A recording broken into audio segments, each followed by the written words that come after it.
Alright guys, hype train keeps a-rolling today. Holy crap, there's so much archetypes. Archetypes are a thing that we have in the Pathfinder playtest that, for the cost of a couple of class feats, mean your character can do different things. Fighters, rogues, wizards, clerics, pirates, cavaliers, and grey maidens as a prestige archetype all existed, and now every core class of the Pathfinder playtest has its own archetype.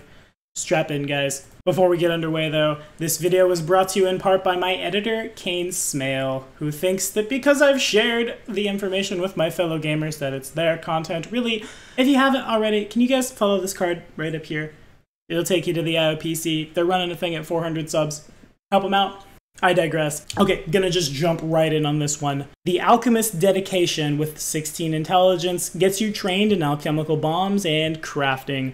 If you were already trained in crafting, of course, you get trained in a skill of your choice. You get 2 additional resonance points as well. Ooh, I guess that's not as good as intelligence resonance that the Alchemist has, but if you have a decent charisma or you're, again, past like level 4 or 5, this is just a flat +2. You gain the alchemical crafting feat and 4 additional formulas for alchemical items. During your daily prep, you can spend resonance to make alchemical items as the advanced alchemy ability, though the highest level of item you can spit out is 2. Of course, those have changed as well. There's a bunch of videos coming out today. There's so much. Follow this card right up here. If you haven't seen the other video, it's relevant, especially for you alchemists. At feat level 4, Basic Discovery grabs you a level 1 or level 2 Alchemist feat. Also at feat level 4, Quick Alchemy gets you that Quick Alchemy action, but you can only use it to make an alchemical item of a level you could create during your daily prep. At the beginning, again, that's 2. Advanced Discovery, much like the other feats that we've seen through the archetypes, grabs you an Alchemist feat for the purpose of meeting the prereqs. Your Alchemist level is equal to half your level again. Then we have Expert and Master concoctions. Expert lets you make up to 3rd level items. At 8th level, you're making up to 4th. At 10th, you're making up to 5th. Master is your level -5. So at level 20, you're spitting out level 15 items. Again, not as good as the actual Alchemist, but not bad. That seems to be the theme here from what I've seen so far also. The guy who chose to play the Alchemist will be the better Alchemist, but the wizard who dips into Alchemist can stand up to about 2/3 of the way. Anywho, lastly, at feat level 8, guess we should also say that Expert Concoction is feat level 6 and Master Concoction is feat level 12. That's important. Gives you Empower Bombs as a 3rd level Alchemist. If you've got Master Concoction, you get it as an Alchemist 5 levels lower than your actual level. So this is really good for anyone who wants to off-heal, pass out some potions to your friends, anybody who wants to have like an exploding option, because why not? Maybe like a rogue who doesn't always want to sneak attack and sometimes wants to like reverse pickpocket an Alchemist fire into your backpack and then walk away and you start grabbing at your backpack and oops, you died. You know who that might be fun to do that to? The Barbarians. They've got archetypes as well now. At feat level 2 with 16 strength, the Barbarian dedication gets you trained in simple and martial weapons as well as medium armor if you were trained in light armor, or light armor if you weren't already. You also become trained in athletics unless you already were, in which case you get a freebie. You can use the rage action once a day. For the purposes of your temp hit points and a damage bonus from rage, your Barbarian level is equal to half your level, and of course you're grabbing a totem as you would if you were a Barbarian. You become bound by the totem's anathema, but you don't gain any other abilities from your choice of totem, at least not yet. At feat level 4, Barbarian Resiliency gives you 3 additional hit points for each Barbarian archetype feat you have. This, of course, will continue to go up as you continue grabbing archetype feats. Also, you must be a class granting 10 or fewer hit points per level, so then everything that wasn't the Barbarian is what I'm seeing there. Seems good, especially because the Barbarian can't become a Barbarian. Actually, I'm going to go ahead and say a thing now. I have a suspicion. That suspicion may be unfounded, but in both the archetype and update PDF, Cavalier is mentioned nowhere. This makes me think that maybe, just maybe, the Cavalier might become a class in and of its own right, and the Cavalier might have a D12 hit dice. It's the only one that hasn't seen an update. Apparently you must still be trained in nature to be a Cavalier. So I have a suspicion. We'll see. Anywho, Basic Fury, level 4, grabs you a level 1 or 2 Barbarian feat. Advanced Fury, level 6, you get a Barbarian feat for the purpose of meeting its prereqs. It's equal to half your level. Again, we're going to see these all the time. But at feat level 4 now, by grabbing Rager, you can use the Rage action gained from the Barbarian dedication any number of times per day, not just once. So essentially what I'm reading here is the fighter has to double dip, more or less, because that's how class feats work now, to be able to rage as much as just a regular barbarian. This helps the barbarian stand on their own as, I am a class, I do a thing, hooray for me. Everybody else can do it too, but we are taxed to do so. Not sure how to feel. I'd have to build around with it, and I guess we will now that, you know, we have all these toys to play with. Anywho, at level 4, Totem grabs you the Totem ability for the totem you chose for the Barbarian dedication. You don't gain any of the totem's other abilities. One supposes that's what Advanced Fury is for. Anywho, Juggernaut's Fortitude at feat level 12, assuming you're expert in Fortitude anyway, buffs your fort up to Master, and you get Fort Evasion when you succeeded a fort save, treated as a critical success. That's a thing. It's nice that we have it. I don't necessarily know if I'll play around with this a whole heck of a lot, rather than just play the Barbarian and Archetype elsewhere. This seems kind of like the tier 2, because again, we have to double dip to get a thing. I don't know. Jury's out. I'll mess with it. I'll let you guys know. Anyway, next up, Bard dedication. 16 Cha at feat level 2. Lets you cast spells like a bard, giving you access to the cast a spell activity and the material casting, somatic casting, and verbal casting actions. You get a spell repertoire with 2 common cantrips from the occult list, or any other cantrips you learn or discover, meaning that we can start rolling occultism checks to grab them. You're trained in spell rolls and spell DCs for casting occult spells, and in attacks you make with occult spells. The key casting ability is, of course, Charisma. This lets you use wands, scrolls, and staves, but only for spells of a spell level you can cast. And you get trained in occultism and performance. For each of these you are already trained in, you get a free skill. That's still just, that's so strong. Especially in a world where the DCs are going down and untrained is a -4 now. Yeah, you're going to want to be trained in as many things as you can be, because otherwise it just hurts. Anywho, Basic Bard spellcasting grabs you a level 1 occult spell. You gain 1 spell slot that you can use to cast that spell.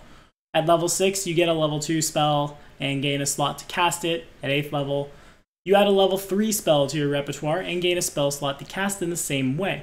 Even though we can cast spells, of course, our Bard cantrips and powers are still only equal to half our level. That, of course, is feat level 4. Same with Basic Muses Whisperers, grabbing you a level 1 or 2 Bard feat. At 6th, once you have that Advanced Muse Whispers, same story, 1 feat, equal to half your level for stuff. At level 6, you get the Counter Performance power, and a pool of spell points equal to your Cha that you can use to cast it. Of course, again, if we already have a pool of spell points, as always, we're using the higher ability score to determine the pool, and we just increase that spell pool by 1, so we're not tracking a billion spell pools over the course of our game. Inspire Courage is a cantrip we'll grab at feat level 8 with Inspirational, but one thing I am noticing is Allegro, that super powerful hasty cantrip, is not available to the archetype. Only the regular bard can grab that feat, because again, even a 20th level character can only grab up to level 10 bard class feats, right? Again, same story. The vanilla bard will be stronger as a bard than like the fighter bard who is a skald, more or less. I guess technically that's the barbarian, whatever. You get the point. 12th level, expert bard spellcasting. Grabs you a level 4 occult spell in your repertoire and a spell slot to cast it in the same way as your basic bard spellcasting. You become an expert in spell rolls and DCs for divine spells and in attacks you make with divine spells. At level 14, you get a level 5 occult spell and a spell slot to cast. 16th, grab a 6th, and 1 spell slot to cast it. At feat level 18, Master Bard spellcasting grabs us a level 7 occult spell and a spell slot to cast it. To have this, you must be legendary in occultism. Of course, expert bard spellcasting did require master, but this does make you a master in spell rolls and spell DCs for casting divine spells and attacks you make. That's, wait a minute. That's a typo. That should say occult spells. Good job, Paizo. Anyway, 20th level, it's a level 8 spell with 1 slot. We increase these in much the same way as the wizard did with Occult Bred TH, which lets you increase the number of spells in your repertoire and the number of spell slots you gain by 1 for each spell level other than your 2 highest. So it's basically the same idea. Okay, so the next thing we see in this PDF is the Cleric dedication, and maybe I'm missing something as I squint from one monitor to the other here, but it looks like that's just here to drive home that you no longer need to be trained in religion for that Cleric dedication. It's just feat level 2, 16 wisdom. In addition to doing everything it formerly did as of that rulebook dropping, you become trained in religion, and of course your deity's associated skill. You're bound by your deity's anathema, but hey, worship Gorham, that's athletics and religion for free. Not bad. Not going to go into this one in depth though. We've seen it. It's been in the playtest. We have more to speak of. Next, the Druid archetype, or you know, the hype is real archetype, because hashtag green faith. With 16 wisdom, you can cast spells like a druid. You gain access to all the casty stuff, just like all the other casty archetypes. And you get 2 common cantrips from the primal list. You're trained with spell rolls and your DCs. Casting primarily on wisdom, you can use wands and staves and blase, just like we've seen with every other casting archetype. But hey, you also spontaneously learn the druidic language. Of course, you choose an order, as if you had began play as a druid. You become bound by that order's anathema, and you count as a member of that order. You become trained in nature and your order's associated skill. But if you already had one or the other, you get 1 or 2 new skills. Hooray! But you don't gain any other abilities from your choice of order. Not going to bounce too hard on basic druidic, expert druidic, and master druidic spellcasting because it's spelled out exactly the same. Same is true for primal bred TH. That joke is no longer funny. It was funny the first time. Primal breath, just imagine, if you will, all the casters having basically the same thing. Anywho, basic wilding and advanced wilding are our druid feats. Basic, of course, feat level 4, 1 or 2. Level 6, equal to half your level. And this, of course, is where we find our druid feats for our orders. We no longer get that bonus feat. We no longer get a free animal companion by being an animal order druid. Again, what we're seeing here is a sort of double dip to get the druid's power. You know, speaking of that, the fighter has seen a bit of change in his archetype. Henceforth, the fighter dedication does not pass out proficiency with all the armor. Before, it'd give you light armor, medium armor, heavy armor, simple weapons, and martial weapons. Now it's simple weapons and martial weapons still, but you get heavy armor if you're trained in medium, you get medium armor if you're trained in light, and if you're the wizard who thought he'd jump into the fighter and quickly become a fully plate-mailed out fireball machine, no longer, not without other feats anyway, because if you're not trained in light armor, you get light armor. But you also get the attack of opportunity reaction. That's relevant. That's an easy way for you, the GM, in your encounters to pass out that reaction to whatever it is your players are fighting, because not a lot of things have it right now, and it's a good way for a character to grab it as well if they're just fighting all the casters that are gonna like use their somatic casting to flip them the bird, because we can't attack them and they fireball us all to death from point blank range. Seems good. The attack of opportunity reaction is usable only once per day with the fighter dedication. Now, again, it's, I'll let you say it. Yeah, that's right. Double dipping to grab opportunists to let you attack of opportunity any number of times. Of course, again, you're getting trained in acrobatics or athletics. If you have both, you get a skill of your choice trained. Anywho, next up, monk dedication. With 16 strength or dex, you become trained in all unarmed attacks and get the powerful fist class feature, you know, throwing d6s with your hands instead of d4s. Of course, you're trained in acrobatics or athletics. If you've got both, you get one for free. Basic kata, advanced kata, again, are grabbing you monk feats. Same story as everybody else, and we've got our own resiliency, like the fighter, like the barbarian, I'm imagining like the ranger and paladin, like the marshals. The monk resiliency, however, says you need to have 8 or fewer hit points in your class, so the barbarian can't grab this, so the fighter and ranger can't grab this, but like the cleric could. Expertise at 4th level increases your unarmored defense proficiency to expert. Looks like expert's as high as we can get it right now. At feat level 8, monk moves gives you a 10-foot conditional bonus to your speed when you're not wearing armor. So is it a barbarian monk? Is that what my elf barbarian has to become to go fast? I really want to build that. Like, I can't see that being an optimized video just to look how fast I'm running, but I want to so hard. Anyway, Monk's Flurry at feat level 10. Level 10 is when we grab the Flurry of Blows action. We have to wait that long. Monks got it at level 1 if you played a monk. That's a long time to wait. This may be an archetype that you don't go into until perhaps level 8, and then at level 10 grabbing Monk's Flurry. I don't know.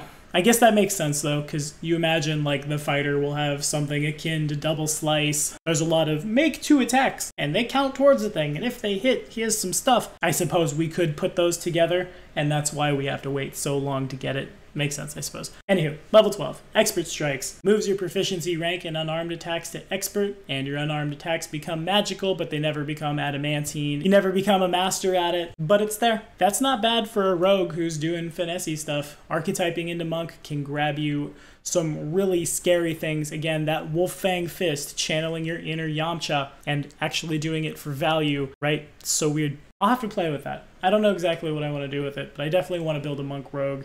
I don't know, more on that later. Next up, the Paladin. At feat level 2 with a strength or charisma 16, that's a thing. You become trained in your deity's favored weapon, light, medium, and heavy armor, and in shields. Boom, there it is. Okay, that's been something that's really hard to get. In the playtest with archetyping, you had to take a general feat, no longer. It seems much more worth it to me if you can squeeze this kind of thing into your build to just grab the Paladin dedication. Maybe not if there's another archetype floating around that you'd rather do. But this so far is the only archetype that will give you the ability to block things with shields. Well, I guess you could, but you wouldn't be proficient and it'd be a -4 now, and just don't. Probably still is a general feat that's just necessary for everybody. Come to think. Anywho, you're trained in religion and your deity's associated skill. If you're trained in either, you get a freebie, but you become bound by your deity's anathema and must abide by the Paladin's code of conduct and alignment requirements. Though you might not lose any benefits for breaking it unless you take other Paladin archetype feats. Once per day, you get the Retributive Strike reaction. I'm anticipating a feat around level 6 that will let us, do it all the time. So that's the thing. Note how they say alignment requirements as well. Do I smell, perhaps, non-lawful good paladins in the future? Maybe, perhaps? Is that a thing? I don't know. Anywho, Basic and Advanced Benediction are the names of our Paladin feats. Healing Touch at feat level 4 gives you the Lay on Hands power and a pool of spell points equal to your Cha. If you've already got a pool of spell points, you use the higher, increase it by 1. Same story. With the Paladin dedication and a class granting 8 or fewer hit points per level, Pally Resiliency is 3 extra hit points. Once again, per class feat, and it's Retribution at level 6 that lets you hit that Retributive Strike just as often as you want to. At feat level 6 also, we grab that Righteous Ally, and Armor Expert gets us up to Expert rank with our Shield, gets us up to Expert rank with our Heavy Armor. Again, Shield proficiency is pretty hard to come by right now, so anything that hands it out is worth looking at. Free proficiency in all the armor, but don't kill everyone in the world. That seems like a fair trade. Anywho, Rangers. 16 strength or dex gets you trained in simple weapons and martial weapons, and the same armor clause we've seen on anybody who's not a paladin. You get trained in survival and 1 free skill. If you're already trained in survival, you get 2 free skills. And you can use the hunt target action once per day, but you don't decrease the multiple attack penalty for your attacks, and if you share your hunt target benefits with others, they don't either. So what that means is you get 4 shot. The old hunt target more or less said all weapons are agile weapons. Agile weapons are a little better. Basic and Advanced Hunter's Trick grants you those feats. Again, same story. Ranger's Resiliency is hit points for everybody with 8 or fewer hit points. Targeted Hunter at level 6 gets you the hunt target action any number of times. At level 12, you can get to Master Proficiency with Perception with Master Spotter, assuming you were Expert already. So, that one, as someone who's played a Ranger, kind of feels bad. I'm not gonna lie. The best thing the Ranger had was Hunt Target, turning all weapons into agile weapons into strictly better. So I suppose what that's saying, again, is the Ranger is better than anyone who archetypes in. But it is handing you Master Perception. Most rolled skill in the game, right? It's initiative now. This will help you go faster. As for its value, I am not sure. I can't speak to that one. Unless you're just like a strict archer, in which case, yeah, sure, you can shoot from 220 feet away at no negative. And for some games, for like, I imagine aquatic games and games where we're all dragon riders and stuff, that's probably a little more relevant, because maybe the fights take place that many squares away? I don't know though. So far that's the only one that's kind of just left a bad taste in my mouth. Of course, we've talked about the rogue archetype and how it's changed because signature skills are getting the axe. so we won't float on that one here, as there's so much more. Next up, it's that Sorcerer dedication. At feat level 2, with 16 Cha, you choose a bloodline, you get trained in its 2 skills, and you can cast spells like a Sorcerer, getting all those actions, getting the common cantrips, 2 of them, trained in the spell rolls and the DCs. Your key casting ability is Charisma, but you don't gain any other abilities from your choice of bloodline. It's basic and advanced blood potency that grabs you the feats. Basic bloodline power can get you the initial bloodline power of your bloodline and your spell points. Advanced gets you the advanced, but you never get the greater. Again, we see expert sorcerer spellcasting, bloodline breadth, master sorcerer spellcasting. Of course, we've seen the wizard dedication.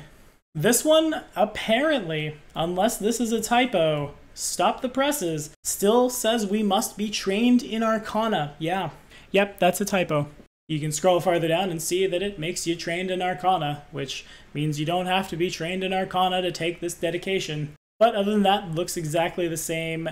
So that's a lot of information to parse.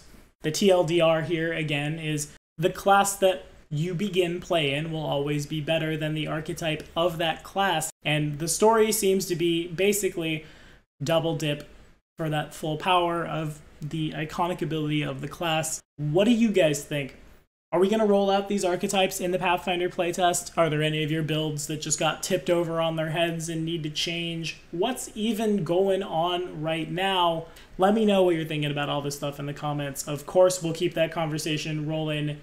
But that's all we have for today. Thank you guys so much for watching. And remember, the first session of a fair at Somberfell Hall here at Black Dragon Gaming does stream this Friday, 7 p.m. Central Time on Twitch at Black Dragon Gaming Official.